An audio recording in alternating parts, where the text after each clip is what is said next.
right, here we are. Welcome back. Start of a new video. Been kind of off, not doing other projects going on, right? Okay, so here we go. This is gonna be a miscellaneous exterior, get the camper ready for installation type of a video. So what we have is a couple things. I routed out the toe eye or the tie down bracket area and painted that, so all four of them, so they're ready, so it wasn't just raw wood under there in case any water gets underneath. So we're going to install them. There they are, ready to go. There are some other miscellaneous, like I said, things. So we have things like this bat wing trim piece, which is on an angle, things like that. There's one that goes right here that is on a, another javelin that's over there. So got a late start, so let's see if we can get that done. Let's keep going. Let's get this thing in here. All right, let's get this in. Washer.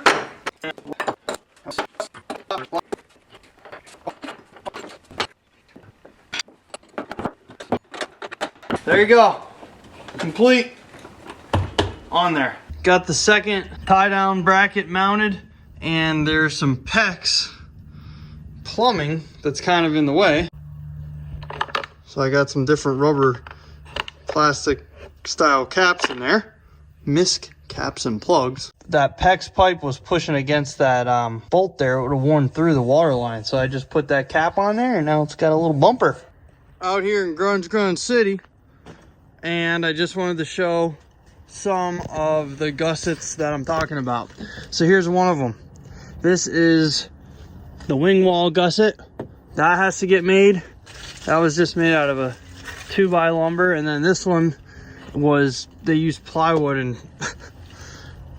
laminated them together to make that one. But we'll just use 2x lumber for that. Gonna try and use this 2x6 for the javelin. And we're gonna try and use this 2x12 or whatever it is for the gusset. So we gotta see if this isn't been too weathered, see if it's got some strength in it still.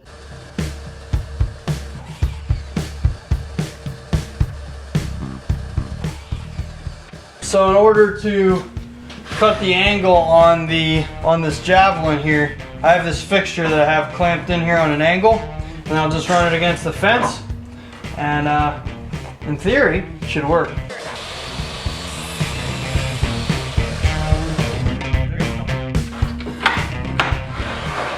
There you go. There's your javelin. So here you go. I got the pocket hole drilled, and then I have a 2-inch screw. That's gonna go here, and it'll go in there.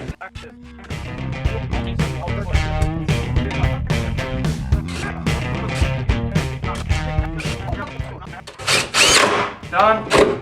Done. Woo!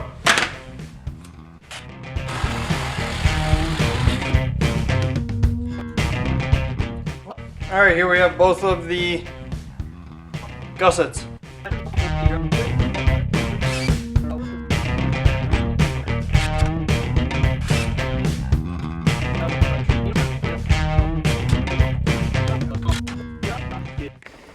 There you go. Completed. That side is done. For the javelin. Got that gusset.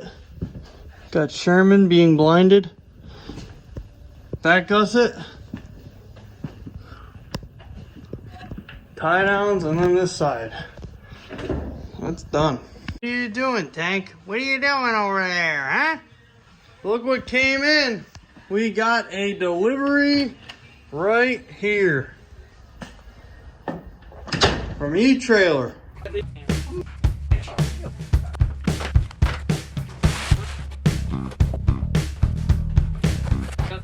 Check that out. There you go. Got a Stromberg Carlson stainless steel grab handle.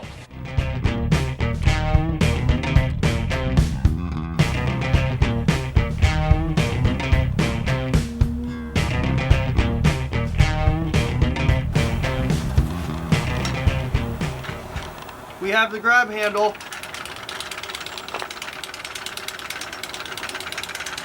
So we got a Grunge City. Oh my God, it's gonna fall down. It's gonna fall down in a windstorm one day. And we have to see where we want it. You can think about it like that. It'll be like that, probably, height-wise. So we are in the new camper, and then this is the roughly the height I was holding it out there. I'm gonna remove this board right here was for the little single grab handle. I'm gonna remove that if I even can.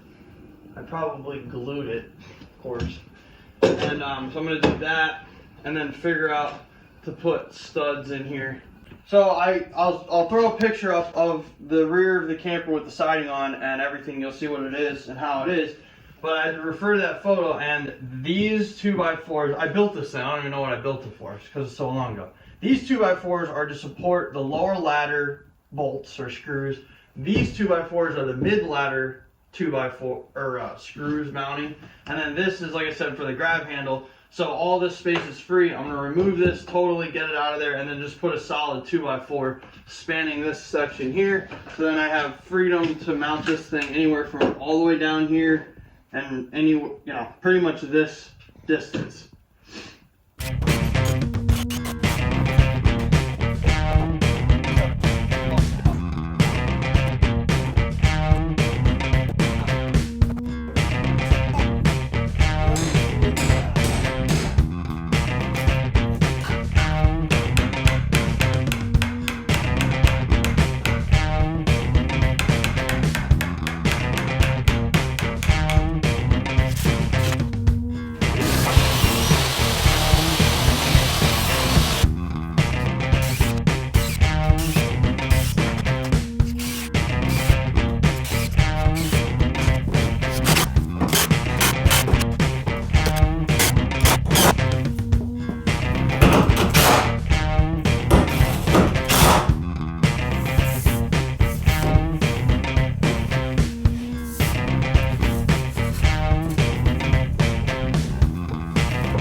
Alright, so this here is the plumbing drain from the kitchen sink that goes the full length of the camper to tie into the other plumbing in the drain plumbing in the camper.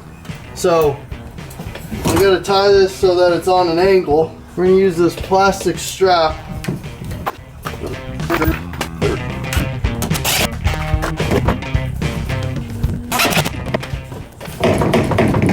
There we go. Put another one on over here and we'll be good. So here we are. We got some more progress. And what we're going to do is grind down all of the screws, the screw ends that were too long. So I'm going to cut off all of the, not screw heads, but you know what I'm saying, all the screws that stick out too long in preparation for insulation.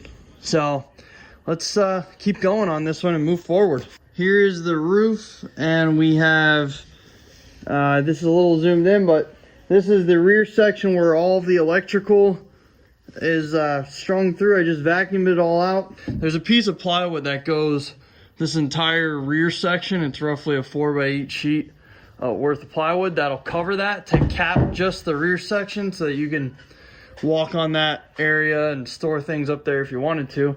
That was how it was designed, so I have to follow that. But prior to putting that plywood on, you got to put insulation in. So I got this prepped, ready to go, and we're gonna hopefully fit some insulation in here. It's not a totally flat roof, it's got a little arch to it. So these are 1.5 inches thick in the back here. So we'll see how we can get. I have 1-inch foam. I'm gonna see how it works pushing down on this electrical here and stuff. Karate. I got my tuba 4, my musical instrument by 4.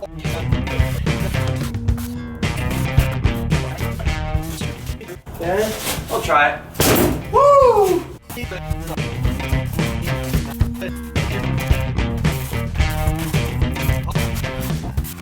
Got the first piece in. Had to get a little goofy on the end there. Piece some stuff together where the there's some plywood and stuff. It's a little bit low, especially when you get towards the middle of that rafter over there. So I might throw in some thinner insulation there just to fill that little 1/2 inch gap. Come on, Mr. Ross. Just looking at the exterior framework here, and this roof panel, which I don't even know if I talked about it in the previous videos, but this roof panel was made square, but the actual entire structure that I set it on down here was not square. So kind of cheated it, and because of that there are some gaps like that. So I gotta have all that smooth, because when you go to put the aluminum on there, you can't have steps like that, because it'll just cause a ripple in the aluminum and potentially break the aluminum, be weak there. On this side it's the opposite. So all this kind of inset here, and then it comes out a little bit, so it's sticking out. So this is needs to be sanded down on this side.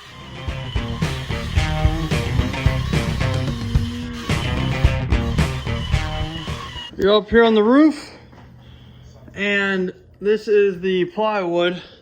Just mocking this up, and I'm gonna have to cut for that bathroom vent.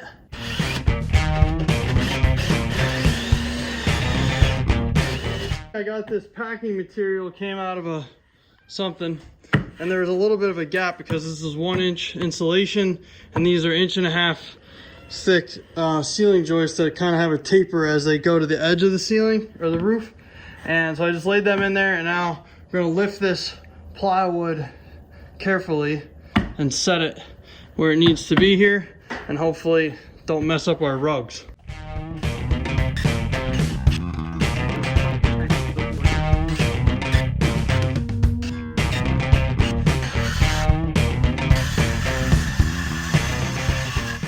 Everything is fastened and it's done.